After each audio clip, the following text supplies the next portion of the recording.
Muy buenas noches, estimados estudiantes. En la clase virtual número 6 vamos a hablar de dos presentaciones clínicas de las neurosis: ansiedad y angustia, términos que utilizaremos indistintamente, y la histeria.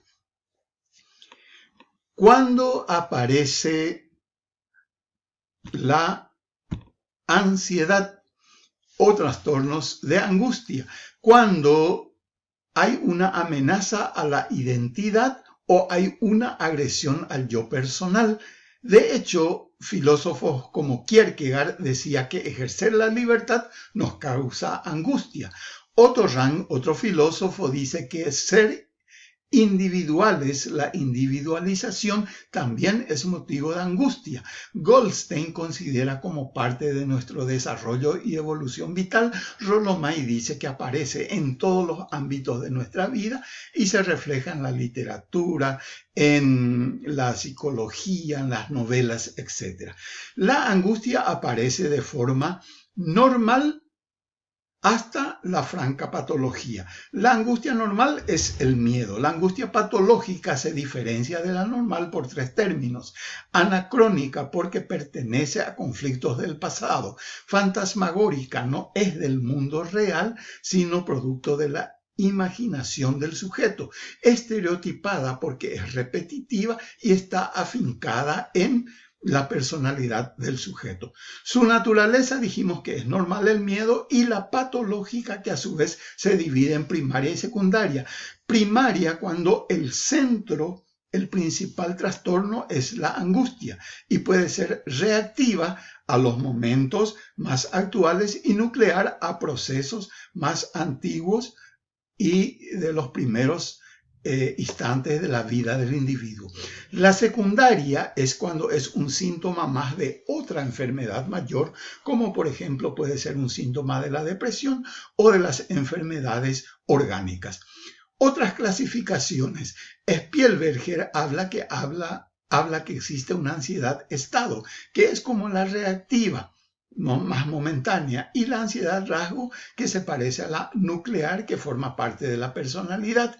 Sheehan habla de ansiedad exógena, que se produce por acontecimientos que vivimos en el mundo externo y las relaciones sociales, mientras que la ansiedad endógena se produce por motivos internos y es independiente de el medio ambiente. Entre los aspectos clínicos, la ansiedad se manifiesta en el plano psíquico y somático. En el plano psíquico, el sujeto está nervioso, inquieto. Eso anuncia su fragilidad de su yo, su inseguridad.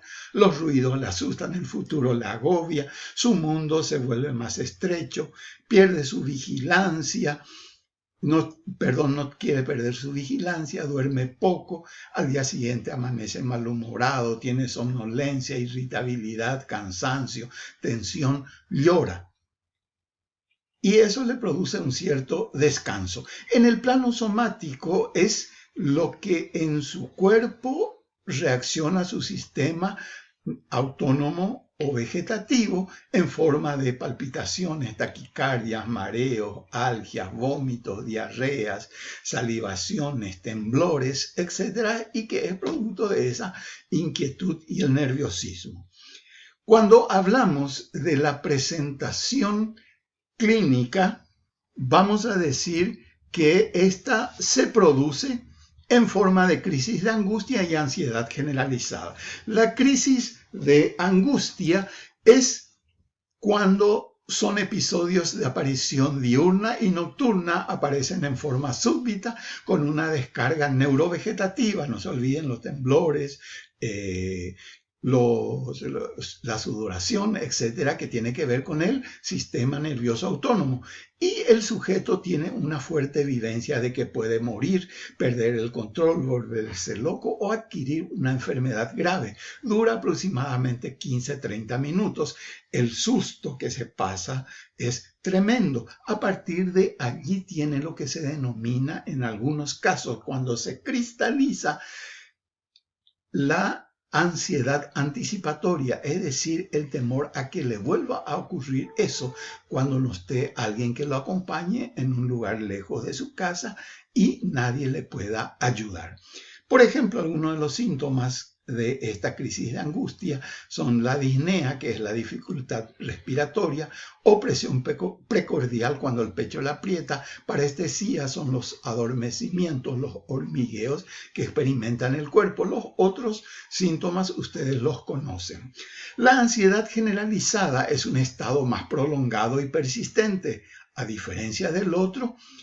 Sin embargo, los síntomas son los mismos, pero se presentan de manera más atenuada, más leve, y se agrupan en 4 categorías. Diríamos la tensión motora, que son los sobresaltos, temblores, la inquietud; hiperactividad autonómica, que son náuseas, mareos, diarrea, palpitaciones; expectación aprensiva, inquietud, temores, inseguridad; vigilancia y alerta, que es el nerviosismo; falta de atención, concentración y mala calidad de sueño. La histeria. La histeria podemos decir como concepto que viene del griego histera, que significa útero. Hipócrates decía que en las reglas la mujer migra su útero hacia otro lado y eso es lo que le produce esas dificultades en el plano somático y que también le afectan la parte psicológica. En la actualidad podemos definirla como un trastorno mental que produce una estrechez en el campo de la conciencia o bien una alteración en la función motora o sensorial.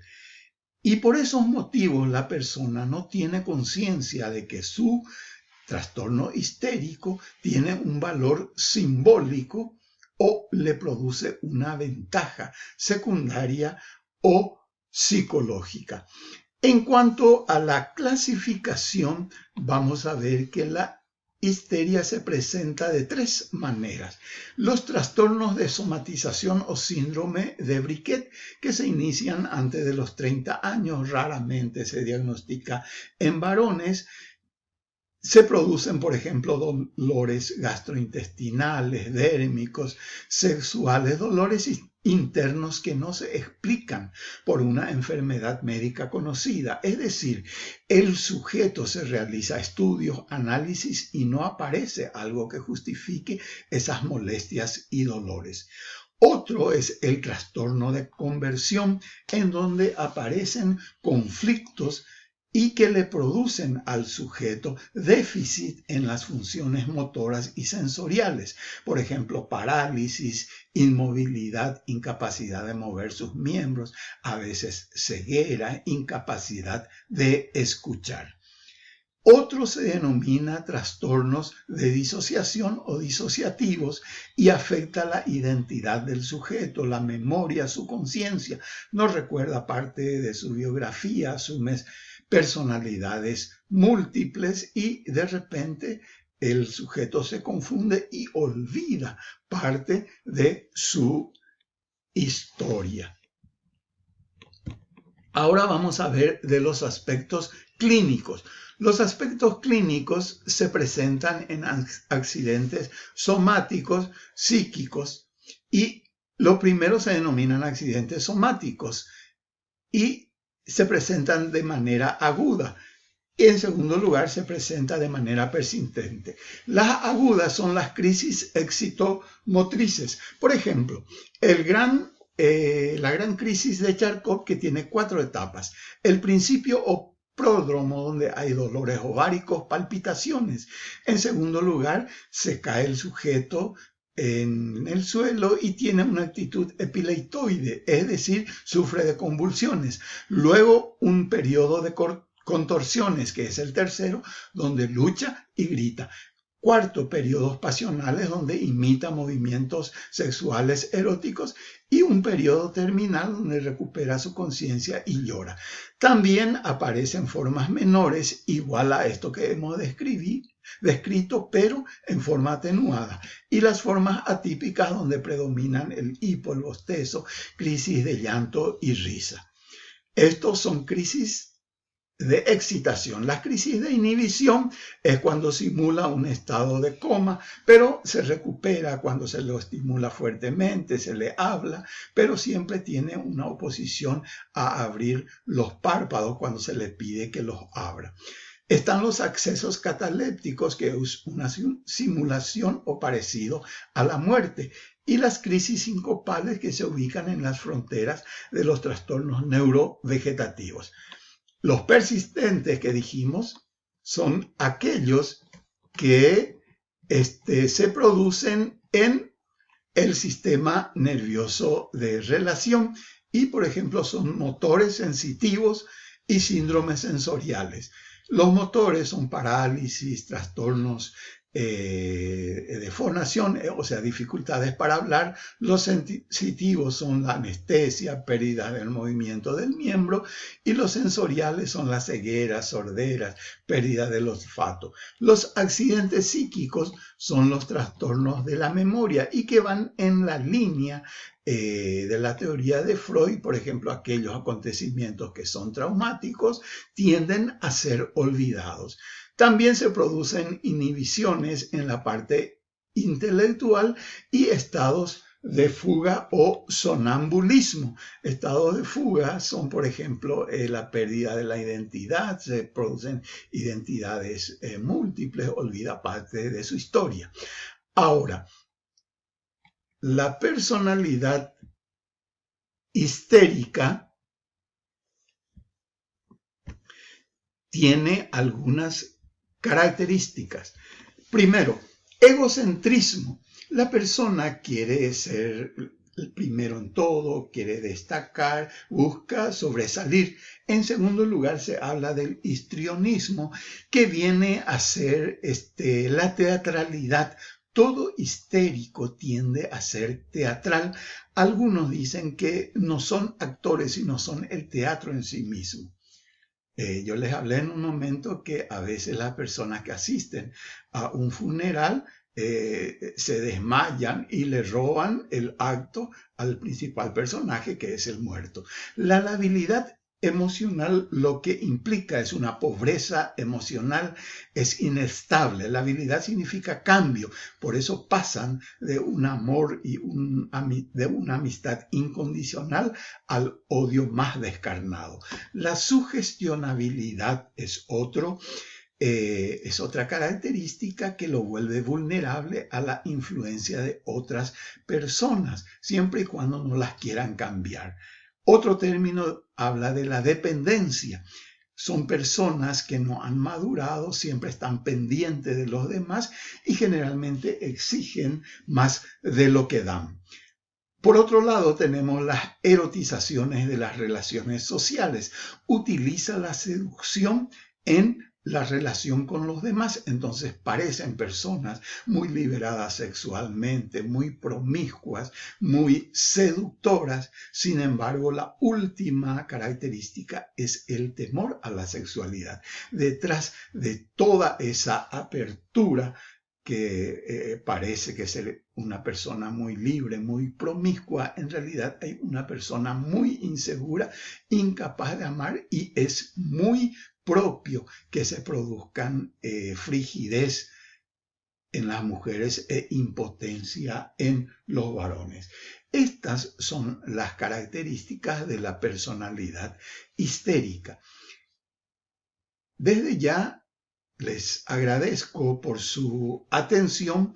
Vamos a tratar de ponernos al día con las clases.